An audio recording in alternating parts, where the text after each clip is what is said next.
Check out our just released e-learning course, Your Go-To Jacket, Easy Fitting and Refined. Taught by the late Cynthia Guffey, this on-demand video class walks through constructing a versatile jacket with high-end details. In nearly 7 hours of instruction, you'll learn to fit and sew the jacket step by step. The course even comes with a downloadable pattern. You'll discover valuable tips to improve all your sewing while making this stylish wardrobe staple. To sign up and to find other on-demand learning opportunities, go to courses.threadsmagazine.com.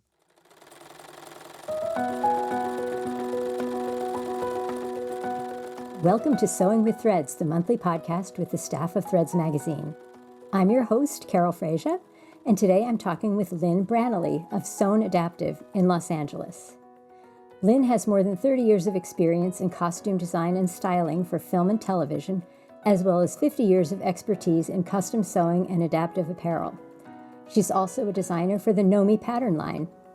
These days, she's occupied with running her tailoring service, which specializes in adaptive alterations for people with disabilities. She says her goal is to help her clients feel confident, comfortable, and seen in what they wear. Welcome, Lynn. Thanks. Thanks for having me. It's so nice to have you here. And as I was reading this, you have 50 years of expertise in custom sewing. I think you started when you were 10 years old or something like that. Or I started when I was 7. When you were 7, okay. Yeah. I'm 58 now. Okay, well, so you've been sewing, well, like a good Threads reader, you started in those early days when you can learn really quickly and easily, and if you get the love of it, you just keep on going for the rest of your life. Well, truthfully, for a Threads plug, back when I was learning to sew, Threads would be the equivalent of what is now the internet for sewers. And I used to devour and study Threads magazine, literally to learn how to do things. So, Lynn, did you study sewing in school? No, I did not. I'm self-taught until after I was actually diagnosed with dyslexia.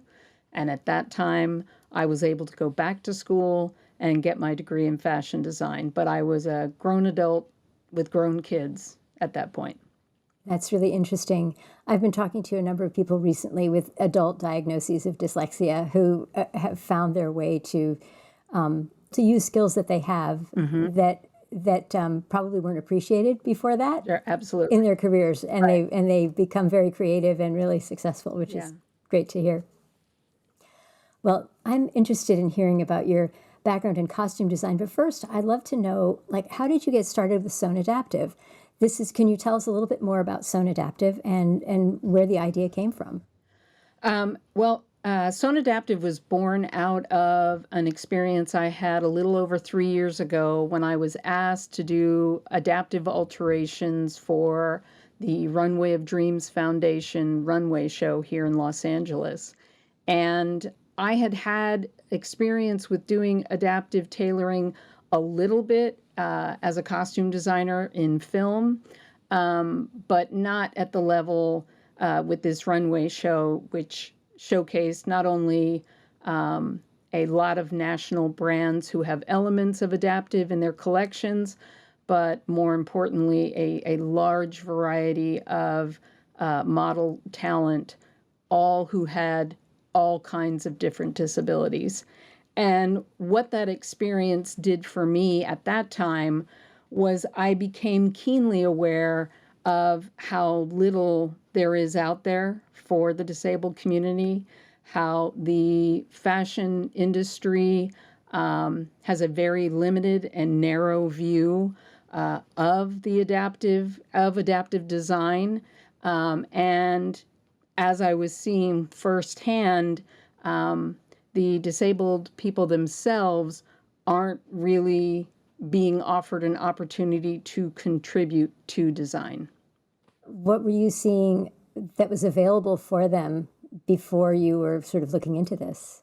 Very little that resonated as, the equivalent of your basics that would be adaptive, proportion-wise. That would be considered kind of custom. They don't offer multiple lengths or things like that.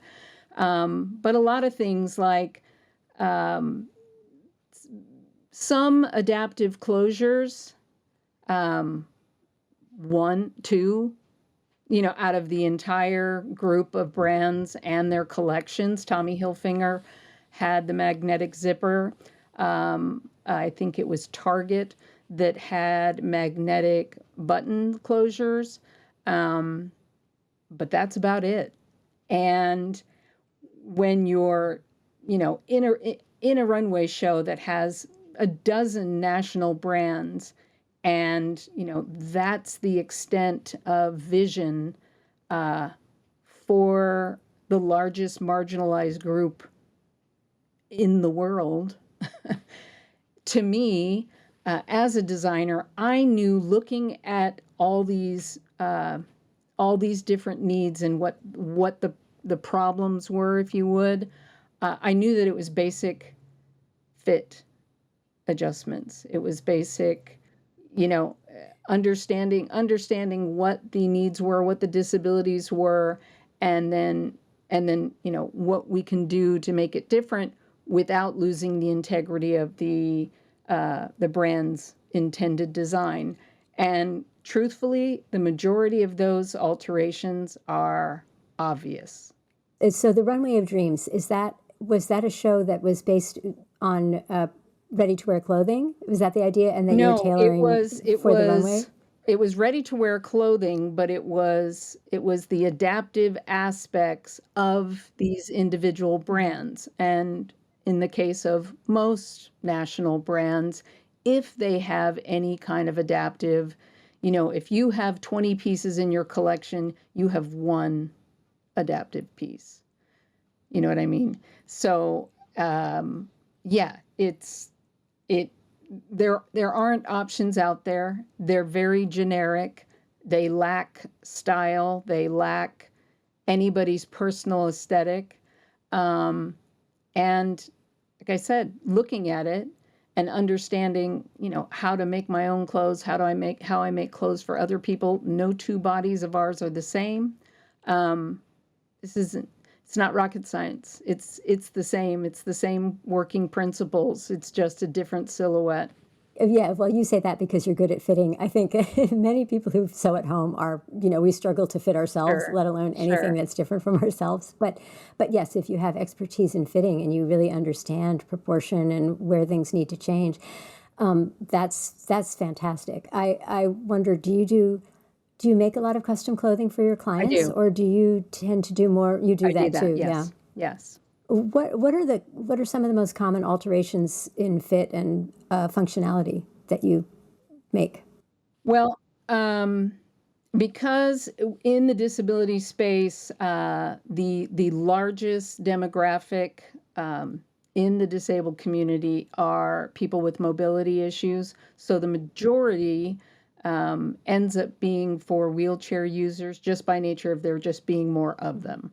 So a common adaptation that I will do for a wheelchair user is, when seated, a wheelchair user, typically when you're seated, all the material at your front rise is designed to be able to accommodate seated, standing, walking, moving. But when you're always seated, that extra ease just sits right there like a pile of bad fabric. And to somebody who is trying to present themselves with confidence, they want correct fit also. They may have a special need and a medical device there has to be adaptation accommodations for that too. But I will lower the rise, which lengthens the waistband. I will sometimes raise up the back of the pant.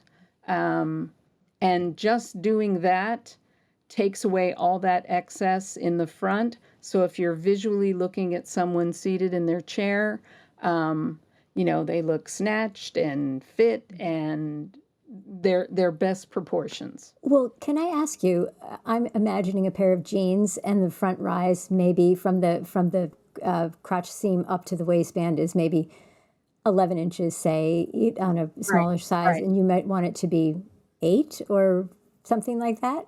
Yeah, Well, how yeah, do you get rid of somewhere around that. where do you take out those 3 inches? Do you cut the zipper through the zipper, shorten that? Yes, And what yes. happens with the pockets?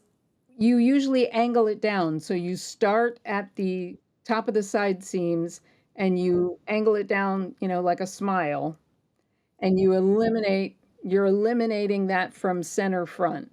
Okay, so and as you said, the waistband gets longer because that front Right, line is longer. Where right. where do you get your extra fabric from for that? Typically, usually what happens, it depends. Usually when I'm doing this, there's a high probability that they also need their pants to be shortened.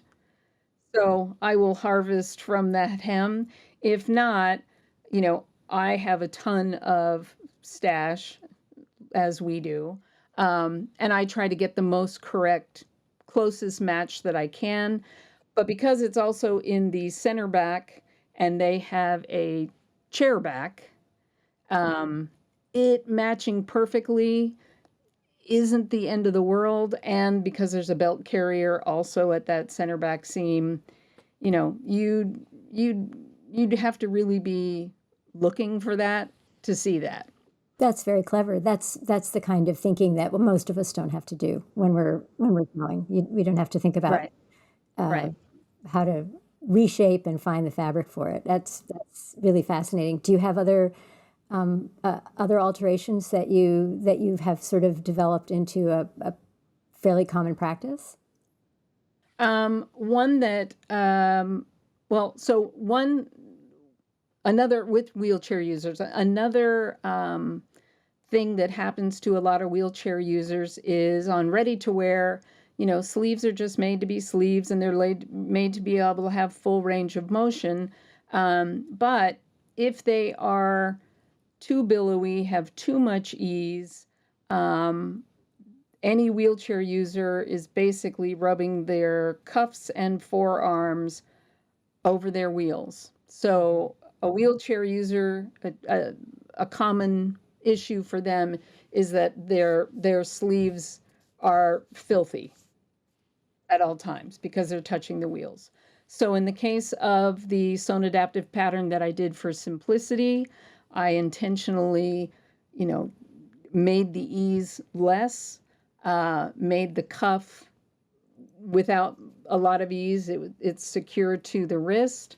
And therefore, as they're going about their day, that sleeve doesn't drag into their wheel, so their clothes aren't getting dirty. Another alteration that I developed, and I'll give credit to Chelsea Hill. She's the founder of Rolettes, and I've done a lot of custom apparel for her. She was having me do a suit for an event, and she wanted it to be white, like off-white in color. And something I've noticed a lot with wheelchair users is they'll avoid light color just because of this dirt problem. Mhm. You know what I mean? So it's like you can wear all colors except white. And she wanted to wear white.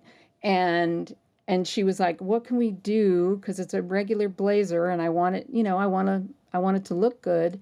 And we came up with the solution of putting in a vinyl insert on the underside of her sleeve, about yay long, that I color matched exactly to the fashion fabric of the jacket. And so at any given point, she can just wipe it clean. That's amazing. What a great Yeah, idea. Well, you yeah. just brought up Chelsea Hill and the Rolettes. And I have to say, when I first heard the term Rolettes, I was thinking, is this like a wheelchair derby, like roller derby? That seems very Right, dangerous. Maybe not, but right, they're a right, dance right. group. They're a dance group. They are a Can you? dance group. I'd love to hear a little bit more about. Absolutely. The Rolettes is a professional dance team here in Los Angeles, but they're a lot more than that. Chelsea Hill is the founder. I believe they've been around 10, 12 years, started by Chelsea. Started off with her inviting other wheelchair users around the country to come at the time, visit her home.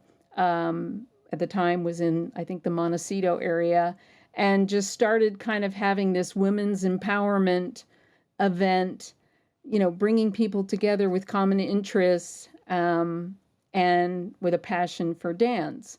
She had been dancing, her whole life and was set for doing that professionally, from what I understand. And after her accident, she started the Rolettes as a professional dance team, but more importantly, a women's empowerment group. And every year they have a convention called Rolettes Experience here in Los Angeles for 4 days. And people come from all over the country and outside of the country, um, to just have connection. They do panel discussions. They have professional choreographers teach dance classes. Um, and it's incredible. It's incredible. And Sewn Adaptive has been able to be a support vendor for the last 3 years in a row to the event. And so I've done a lot of work for Rolettes as far as Sewn Adaptive. Um, but it's incredible. It's incredible. And the talent that makes up the team, um, are hugely accomplished in their own right. Chelsea Hill last year performed in the opening ceremonies at the Paralympics in Paris, along with Bay, also a team member. There's actresses, there are content creators and advocates that are a part of this dance team. So did you create costumes that went to the Olympics? To the Paralympics? I did not create costumes that went to the Olympics, but we will get to my goals later, and I'm going to throw this out there to manifest it. So, um, I would like Sewn Adaptive to be the costume designer for the Paralympics 2028 here in Los Angeles.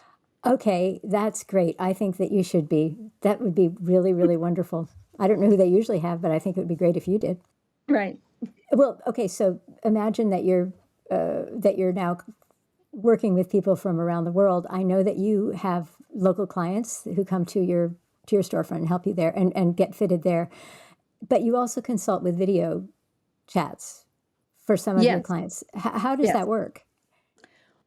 Well, first, I'll do the caveat relative to what has changed about Sewn Adaptive. Hmm. So, and the reason why is because in October of last year, uh, Alex, my business partner, decided to pursue other things. And at that time, we were kind of looking at the analytics, if you would, of where our work comes from, and how much the facility itself was being utilized. And the truth of the matter is even though the local clients loved the fact that we had this shop and that it was fully accessible, it's a lot of effort for many people with a disability to make the trek out and do this. Um, 70% of my business has always been virtual fittings and mail-in alterations, and I'll go into kind of how that works. Um, but when I took over the business as sole proprietor in October, I changed the business model, and now all of my local clients, I do house calls, and then everything else is virtual fitting and mail-in. Oh, that sounds great, though. Yeah. So how that works is I will have a consultation similar in format to what we're looking like right now. Typically, the client will make a submission through the website, kind of saying like, here's what I have, or, here's the issue I'm having, and, schedule a virtual fitting. And we will do a virtual fitting. If they need assistance with measuring, I usually have somebody there to help them with that. Tell them, have a measuring tape, have some safety pins, and I'm going to walk you through all of it. So in the case of jeans, um, my client who was out of New York, she puts the jeans on, we get on the Zoom, and I literally show her, I slide back in my chair here, and I mimic for her exactly where I want her to pull out the excess. Hmm. She puts a pin below, she puts a pin above, takes them off, puts them, mails them to me, I alter it, mail it back. That's so much more straightforward than I would have guessed. That's Yeah, great. yeah, yeah, Yeah, that's really good. And it certainly means that a lot more people can benefit from what you have to offer. yeah. And like I said, the majority of the business is just that. And the number of times weekly that I get a submission into Sewn Adaptive's website asking for an appointment, a lot of times they're saying, is there anybody in my area that does this? And it's like, or are you located? Do you have any other stores anywhere else? And it's like, well, unfortunately, no. Um, the demand is great. I am booked out a month in advance always, and that's for local as well as mail in. The demand is there, So, one of my other goals that I would like to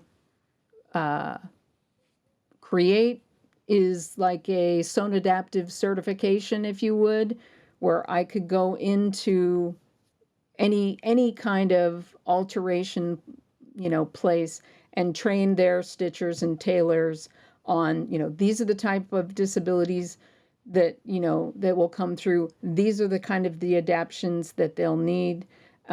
Because when I started Sewn Adaptive and I would have one-on-ones with clients prior to them becoming full-blown Sewn Adaptive clients, I did a lot of, research and in asking him, like, what's your experience when going to a dry cleaner?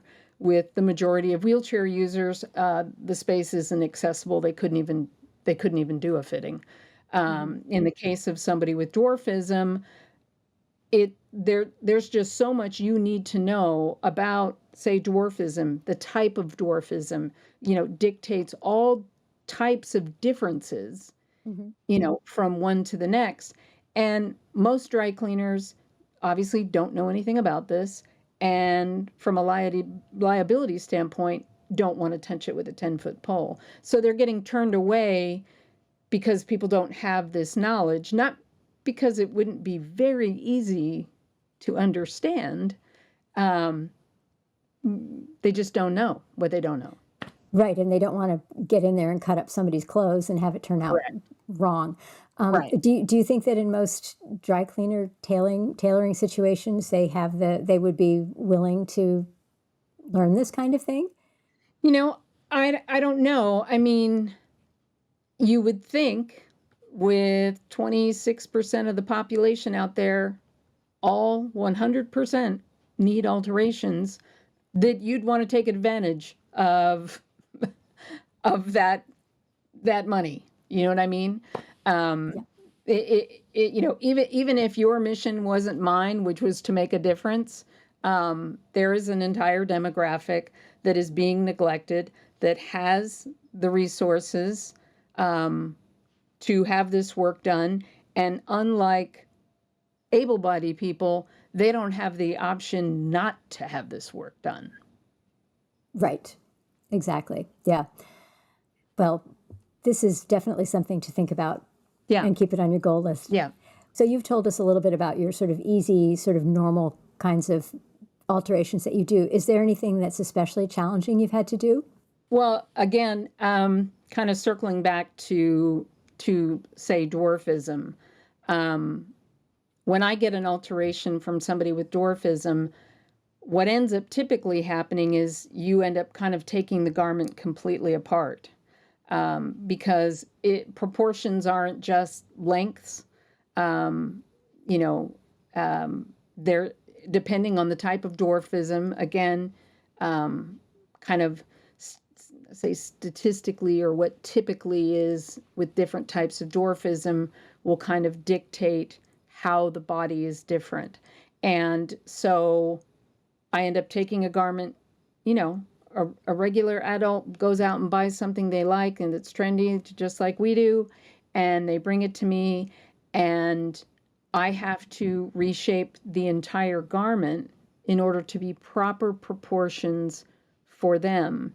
And if it's already ready to made, you're taking this thing all apart, then you're doing all those fit adjustments, then you're putting it back together, and the likelihood of that pocket placement, that welt pocket that was already put in, being where it needs to be is iffy. But with that amount of work for just an alteration on a ready to wear, you're at the same price point as if I just did you a custom garment and you got to choose every aspect of it exactly the way you wanted it.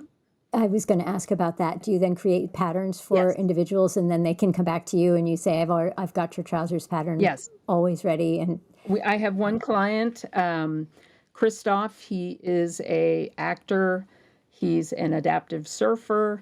He also had a podcast. I don't know if he still does, but he's an actor. And pretty quickly, when we first started working with him, he was bringing in, ready to wear.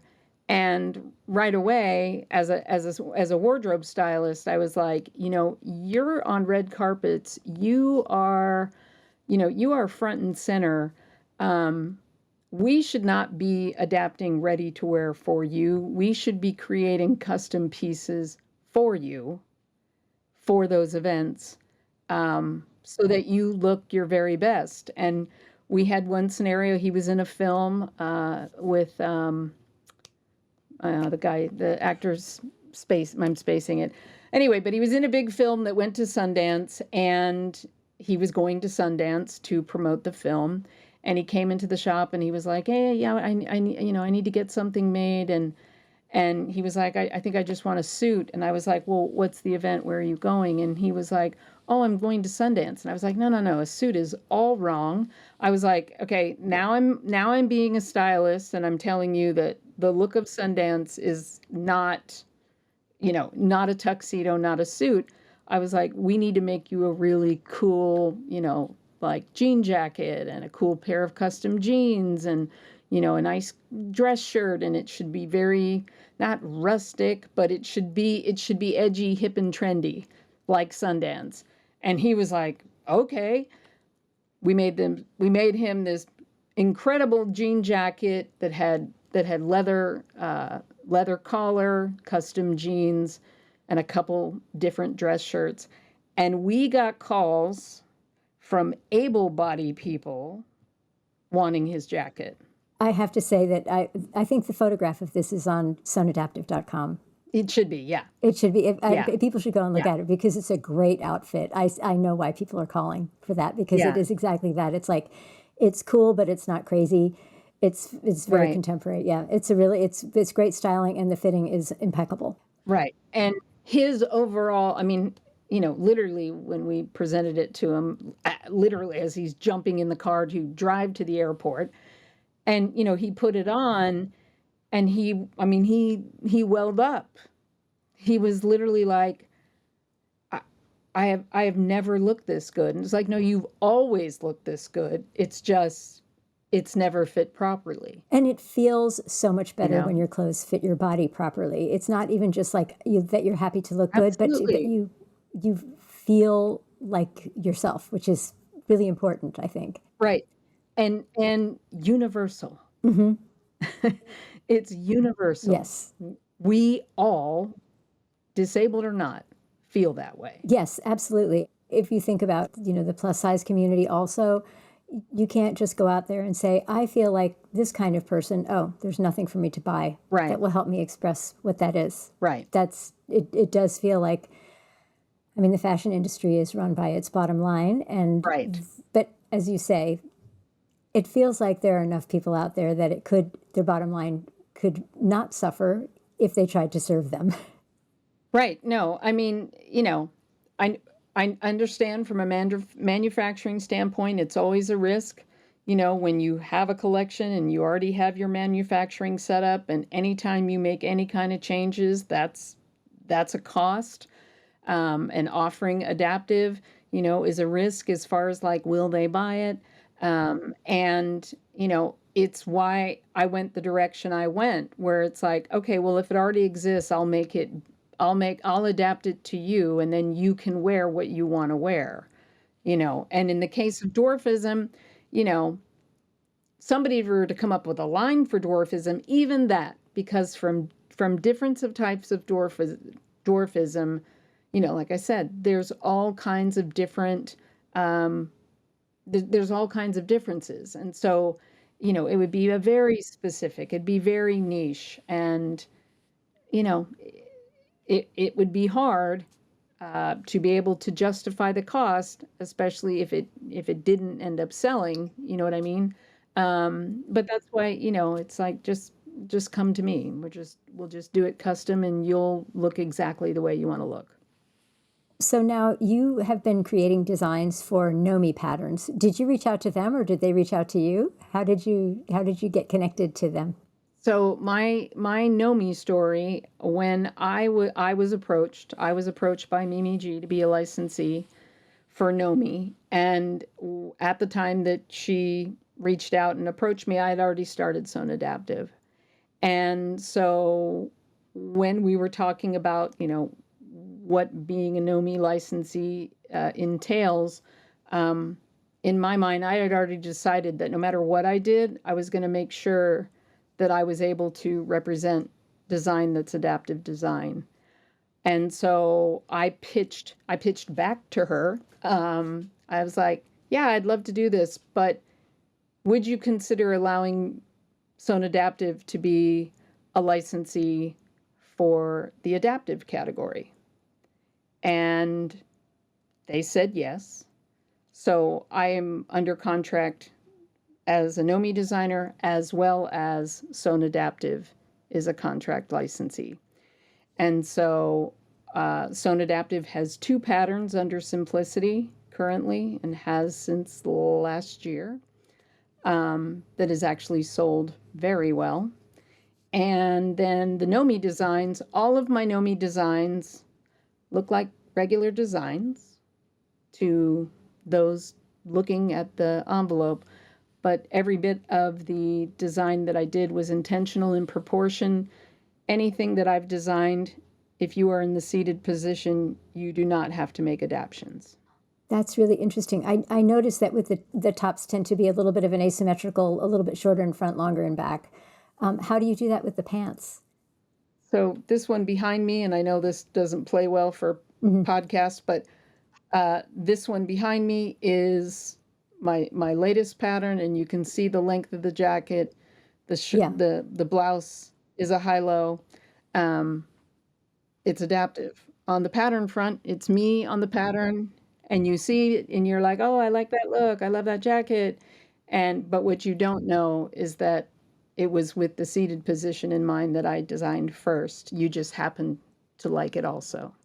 Yeah, it's completely on trend. And for listeners, it's a brown leather, kind of a cropped jacket, and a blouse that has a bow neckline and an asymmetrical hem that's a little bit longer in the back. This is a great look that could be worn with jeans, skirts, standing, sitting, whatever. And in the show notes, we'll put the pattern number and a link to it so that people can get to the pattern at the Simplicity website. But I've noticed with some of your other ones that have a similar kind of look where you could tell that the tops probably wouldn't have to be changed. I wasn't sure about whether the bottoms need. Well, what I've done with regards to the pants, and I can't think of the pattern number off the top of my head. It was the second one that came out.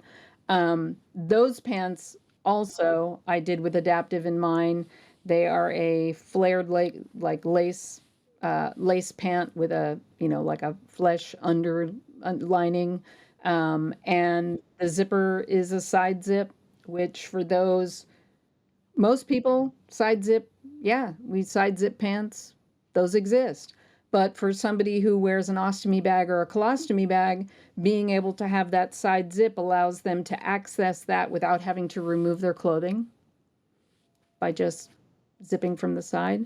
So there's that aspect. I also intentionally did not put pockets.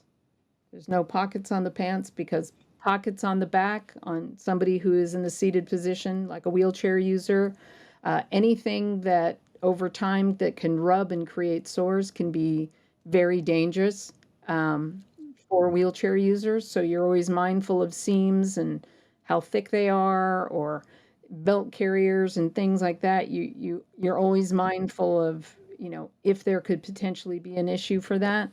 But the way I kind of counterbalance all of it, you bought the design, regular design for you. You don't have a disability. When I do the sew-alongs, I add all and here, if you're doing this for adaptive, here's how you shorten the front rise on the pant. Here's how you bring up the back. Or here's how you switch out the buttons for magnetic closures. So I add that. I didn't ask permission. I just do that. I was not aware. I haven't watched your instructions, but I recommend this to anybody who needs tips on doing adaptive Right. sewing, because I'm sure that a lot of that kind of stuff is transferable to other patterns or other situations. Absolutely. So It yeah, absolutely is. Yeah. that's a great service. Thank you for Yeah. doing that. Yeah. So I have a couple more questions that have to do with you outside of your current role, and one Right. is I know you said you've done adaptive sewing for people in the entertainment industry. Have we seen any of that on the big screen or the small screen? As far as adaptive, Yeah.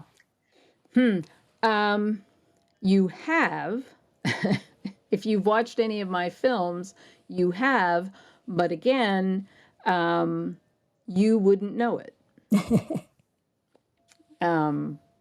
Yeah, I have had talents that wear ostomy bags and colostomy bags, and I've done adaptions so that they could be on screen, be acting, and no one is the wiser.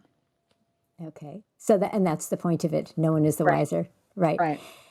My other question is, have you ever been asked to judge a challenge on Project Runway? Because it would be great to see them challenge the designers challenge with an adaptive challenge, and have Right. somebody knowledgeable actually talk to them about that.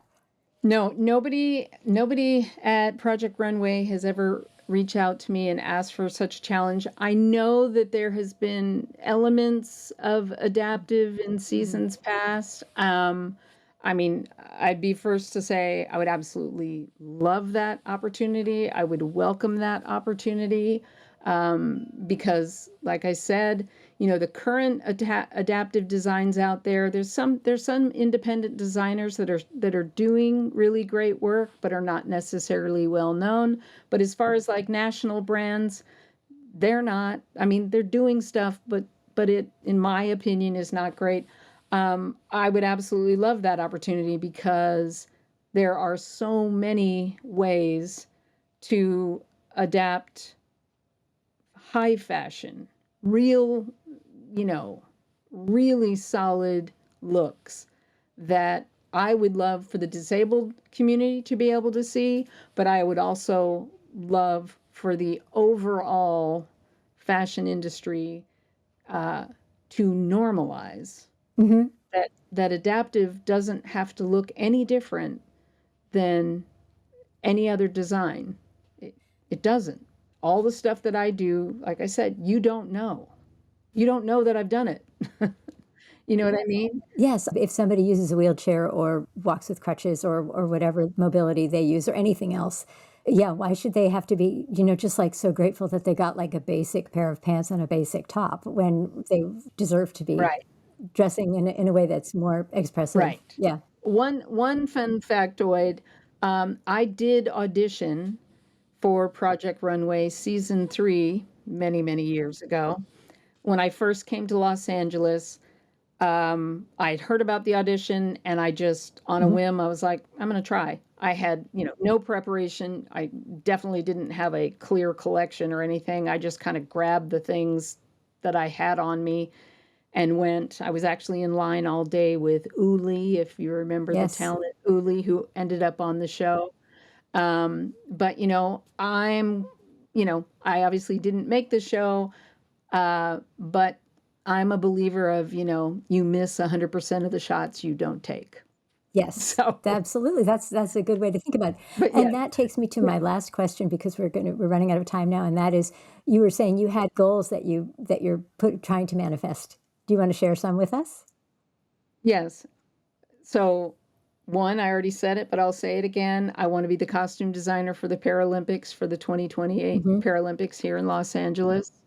I would love to develop an accreditation type of, I don't know, certification, something for tailoring shops, alteration shops to understand different types of adaptive alterations so that they could offer those countrywide.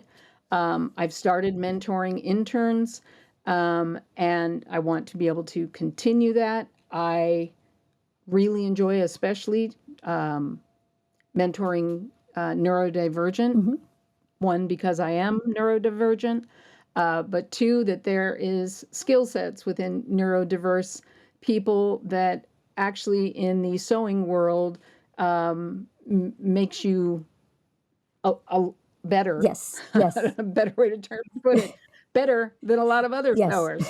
And then lastly, I would love to be able to create some kind of program to teach people with disabilities how to sew pedalless techniques on a sewing machine so that they themselves could start businesses and do adaptive as a business themselves. This is all very ambitious. I have a feeling that you will make them happen, all these different goals, and it's going to be fantastic to see that take place. So keep us all updated, Lynn. It was so good to talk to you. Thank you so much for joining me.